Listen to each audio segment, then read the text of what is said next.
Do you want to know what a narcissist's most dangerous lie is? It's not what you think. Stay tuned to find out. Hi, I'm Rebecca Zung, and I have been recognized by many organizations such as U.S. News and Legal Elite as one of the top lawyers in America. And more importantly for you, I've written a couple of best-selling books, Negotiate Like You Matter and Breaking Free, a step-by-step divorce guide. But most importantly, I help people get out of relationships with narcissists. I teach you the negotiation skills that you need so that you can have that fair, equitable result that you're seeking and that you deserve. So if that sounds good to you, then make sure you hit the subscribe button and hit the notification bell, and that way you will get notified when I upload new videos. So let's talk about that narcissist's most dangerous lie. They lie about everything, right? Narcissists lie as a way of life.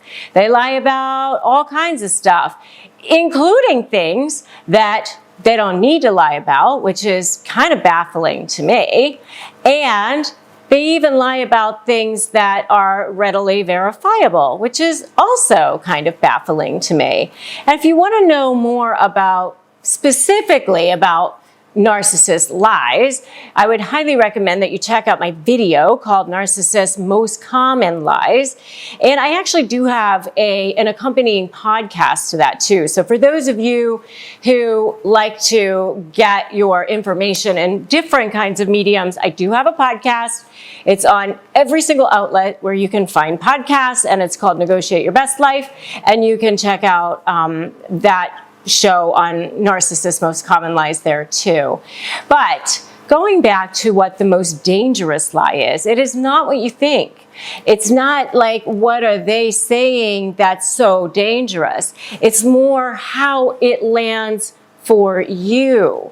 And that's why it's so dangerous. And that is the lie that you desperately want to believe. And the reason why that is so dangerous is because they are constantly packaging their lies in a way that you will believe, that you want to believe, that might be plausible, that seems real, that allows you to ignore those red flags that may be going up in your head. And if you want to know more about why people ignore narcissist red flags, I highly recommend you check out my video on that. Anyway, you will be getting these lies, and you're realizing something is off, and you see something, maybe you see a text message come through that doesn't seem right, and you confront them on it. And they have some plausible explanation for it. Or it might not even be all that plausible. But you're just like, you know what? I want to believe this person. I want to believe that my whole life is not a lie. I want to believe that this person actually loves me. I want to believe that I'm not in business with a shark, with somebody who is awful. I mean, they don't seem terrible all the time. Sometimes they seem good. And so you end up processing something in a way that ends up, maybe they get away with their lie because you want to believe it so desperately. And that can happen in a number of different ways. So one of the ways that they package their lies so that you will believe it, which becomes dangerous for you, is something called future faking. And what happens there is that they say, yeah, you know what, this happened, but in the future, here's what life is going to look like. So if it's in business, I'm going to start participating, I'm going to generate all these sales, I'm going to do all this stuff, I'm taking the lead on this particular effort, whatever it is. And then they don't ever do it, and that's future faking. But in that moment, you really, really want to believe it. Same thing if it's in a romantic relationship. You know, you get that text message, or you see that thing happen, or they didn't show up for something, or they didn't do something they were supposed to. They didn't get you the birthday gift they were supposed to. They didn't take care of your kids the way they were supposed to, or blew off your mother, or whatever it is. And you call them out on it, and there you go, having a conversation, which is, you know, that's never going to happen again. Let's forget about the past. Let's just think about the future. Let's just take it from here forward, because from now on, you are going to feel appreciated. You will get everything you deserve. You are the best at everything. And whatever comes out of their mouth that they have to say in that moment, for you to believe them. And, you know, for a variety of reasons, sometimes you just want to believe them. So you do. And so more time goes by. And now you're investing more of your life and more of your time and more of your energy into this person. And the more you invest, the more you want it to work, the more you want to believe the lies. And if you just think that they are such liars, give me a liars in the comments. Okay, so the next reason why the way they package their lies is through gaslighting. And gaslighting is something that they use to try to make you think that you're crazy.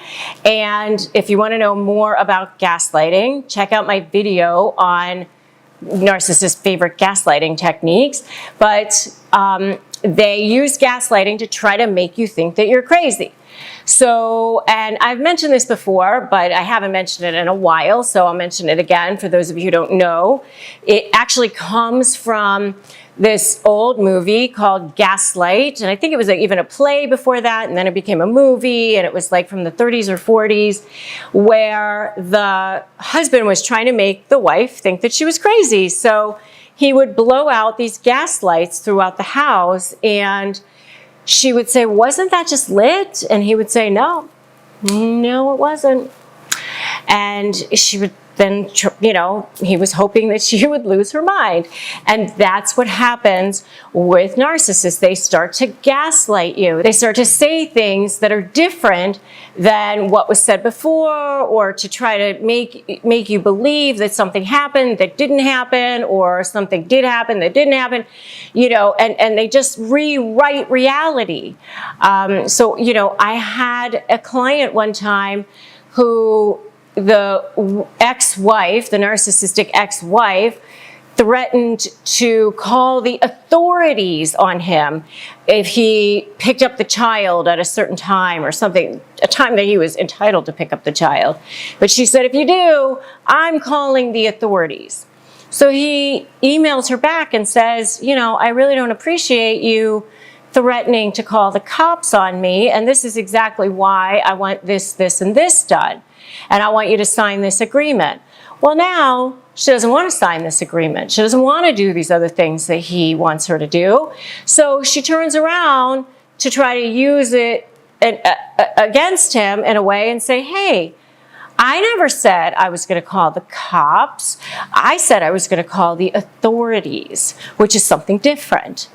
And you know darn well that when she said, "I'm calling the authorities," she meant the cops. But there's a perfect opportunity for her, or a perfect example of gaslighting. So now she's saying, "That's not what I meant." And so, you know, he's supposed to go, "Oh, what did you mean? I wasn't that? Okay." And, you know, and then now you're having a conversation about that. A perfect example of gaslighting. But there's a type of lie. Gaslighting is a type of lie that you might want to believe, you know, where they're saying now something different than what they said before, but you want to believe it because you don't want to believe that you are so wrong. I mean, a lot of times we want to believe it because we don't want to have to admit that we've been in a relationship with someone who is so horrible to us, who's so untrustworthy, who's so dishonest. You know, I mean, we don't want to have to believe that ourselves. We don't want to have to think, oh my gosh, like, how could I have been so stupid or whatever? But just remember that narcissists are master manipulators. They're very good at reading people. They're very good at figuring out what it is that you want in the beginning. So you can't beat yourself up over that. So that's the most dangerous lie. The most dangerous lie is the one that you want to believe. And when you were getting ready to negotiate with a narcissist in any situation, business or personal or divorce or whatever, there is also an example of a dangerous lie, because you might want to believe that they sincerely want to negotiate with you, that they sincerely want to settle the case, that they sincerely want to make it right and have it be something that's amicable, when they don't actually. When they are actually behind your back, stabbing your back, doing things to you, and then they say they're not. You know, you want to believe that, and that's where it can be very, very dangerous as well. So if you're getting ready to negotiate with a narcissist, make sure to grab my free Crush My Negotiation prep worksheet at winmynegotiation.com. It's basically an ebook. You get it for free. It's an incredible resource, and you can just get it at winmynegotiation.com. If you want to join my free private Facebook group, come join us. Lots of us in there helping each other, supporting each other. And if you like this video, like it, share it, drop me a comment, and also make sure you subscribe and hit that notification bell. Thanks so much for joining me today. I am so glad that you're here. I'm so glad you're part of this community. I send you light, strength, courage, and love. And remember, today is a great day to start negotiating your best life. I'll see you in the next video.